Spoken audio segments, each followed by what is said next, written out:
ಉತ್ತರ ಕನ್ನಡ ಜಿಲ್ಲೆಯ ಬೇಡ್ತಿ ಅಘನಾಶಿನಿ ಕೊಳ್ಳ ಸಂರಕ್ಷಣಾ ಸಮಿತಿಯ ವತಿಯಿಂದ ಇವತ್ತು ನಮ್ಮ ಜನಪ್ರತಿನಿಧಿಗಳ ಮತ್ತು ಸಮಿತಿಯವರ ಒಂದು ನಿಯೋಗ ಕೇಂದ್ರದ ಜಲಸಂಪನ್ಮೂಲ ಸಚಿವರಾದಂಥ ಶ್ರೀಯುತ CR ಪಾಟೀಲ್ ಅವರನ್ನ, ಅರಣ್ಯ ಸಚಿವರಾದಂಥ ಶ್ರೀಯುತ ಭೂಪೇಂದ್ರ ಯಾದವ್ಜಿ ಅವರನ್ನು, ಹಾಗೆ ಪ್ರಹ್ಲಾದ್ ಜೋಶಿ ಅವರನ್ನ, ಕುಮಾರಸ್ವಾಮಿ ಅವರನ್ನು ಸಹ ನಾವು ಇದುವರೆಗೆ ಭೇಟಿಯಾಗಿದ್ದೀವಿ. ಶ್ರೀಯುತ ಸೋಮಣ್ಣ ಅವರನ್ನು ನಾವು ಭೇಟಿ ಆಗ್ತಾ ಇದ್ದೇವೆ.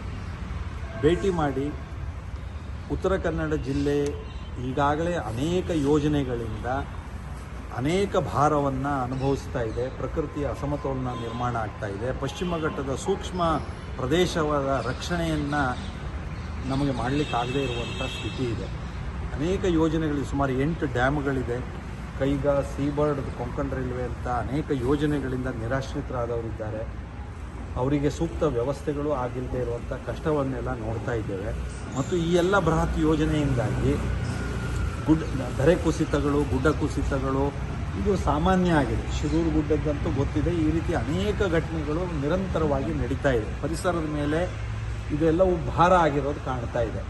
ಈ ಎಲ್ಲ ಹಿನ್ನೆಲೆಯಲ್ಲಿ ಈಗ ಉತ್ತರ ಕನ್ನಡ ಜಿಲ್ಲೆಗೆ ಬರ್ತಾ ಇರುವಂತಹ ಶರಾವತಿ ಪಂಪ್ ಸ್ಟೋರೇಜ್, ಅಘನಾಶಿನಿ ಮತ್ತು ಬೇಡ್ತಿ ನದಿ ಜೋಡಣೆ ಈ ವಿಷಯದ ಕುರಿತಂತೆ ನಮ್ಮ ಜಿಲ್ಲೆಯ ಜನರ ಆತಂಕದ ಮತ್ತು ವಿರೋಧದ ಧ್ವನಿಯನ್ನು ಇವತ್ತು ನಾವು ಕೇಂದ್ರದ ಈ ಎಲ್ಲ ಸಚಿವರುಗಳಿಗೆ ನಾವು ತಿಳಿಸಿದ್ದೇವೆ.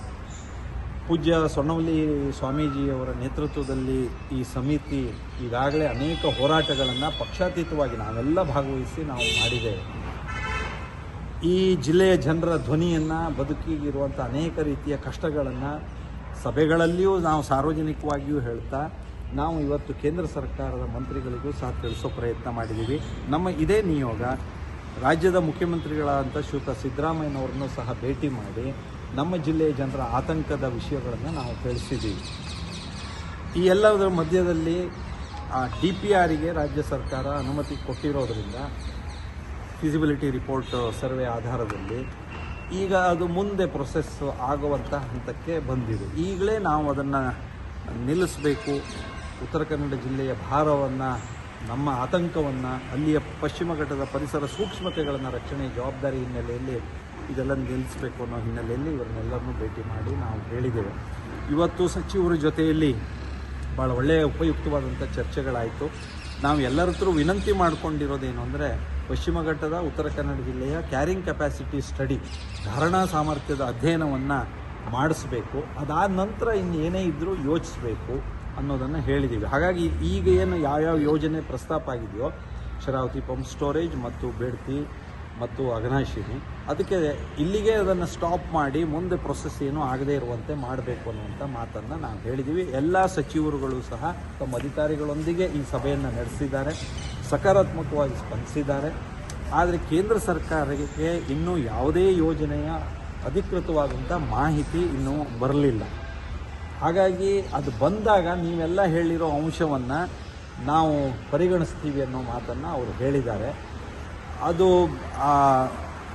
ರಾಜ್ಯ ಸರ್ಕಾರದಲ್ಲೂ ಇದಕ್ಕೆ ಬೇಕಾದಂತಹ ನಿಮ್ಮ ಜಿಲ್ಲೆಯ ಜನರ ಧ್ವನಿಯ ಭಾವನೆಯನ್ನು ತಿಳಿಸೋದಕ್ಕೆ ಬೇಕಾದಂಥ ಪ್ರಯತ್ನವನ್ನು ಮಾಡಬೇಕು ಅನ್ನೋದು ಸಹ ನಮ್ಮದೆಲ್ಲರದ್ದು ಅಪೇಕ್ಷೆ ಇದೆ. ಅದನ್ನು ಸಹ ನಾನು ಈ ಸಂದರ್ಭದಲ್ಲಿ ಉಲ್ಲೇಖಿಸ್ತಾ ಇದ್ದೇನೆ. ಸಕಾರಾತ್ಮಕವಾಗಿ ಸ್ಪಂದಿಸಿ ಅಧಿಕಾರಿಗಳ ಜೊತೆಗೆ ನಮ್ಮೆಲ್ಲ ಮಾತುಗಳನ್ನು ಬಹಳ ಸಮಾಧಾನಚಿತವಾಗಿ ಕೇಳಿ, ಪಶ್ಚಿಮ ಘಟ್ಟದ ಈ ಸೂಕ್ಷ್ಮತೆ ಬಗ್ಗೆ ತಮ್ಮ ಆತಂಕವನ್ನು ಸೇರಿಸಿ ಹೇಳಿ ನಮಗೂ ಒಂದು ಬಲವನ್ನು ಕೊಟ್ಟಿದ್ದಾರೆ. ಹಾಗಾಗಿ ಮುಂದಿನ ದಿನದಲ್ಲಿ ರಾಜ್ಯ ಸರ್ಕಾರದಲ್ಲಿ ಮತ್ತು ಕೇಂದ್ರ ಸರ್ಕಾರದಲ್ಲಿ ಈ ಯೋಜನೆಯ ಪ್ರಸ್ತಾವನೆಗಳು ಮುಂದುವರಿದೇ ಇರುವಂತೆ ನಮ್ಮೆಲ್ಲ ಒಟ್ಟಾದಂಥ ಪಕ್ಷಾತೀತವಾದ ಪ್ರಯತ್ನವನ್ನು ಮಾಡ್ತೀವಿ. ಇವತ್ತಿನ ನಿಯೋಗದಲ್ಲಿ ಶ್ರೀಯುತ ಮಂಕಾಳು ವೈದ್ಯರು, ನಮ್ಮ ಜಿಲ್ಲಾ ಮಂತ್ರಿಗಳು, ರಾಜ್ಯದ ಮೀನುಗಾರಿಕಾ ಮತ್ತು ಬಂದರು ಸಚಿವರು ಅವರೂ ಸಹ ಭಾಗವಹಿಸಿದ್ರು. ಅವರು ಅನಿವಾರ್ಯ ಕಾರಣದಿಂದ ಈಗ ಬೇರೆ ಊರಿಗೆ ಹೋಗಿದ್ದಾರೆ.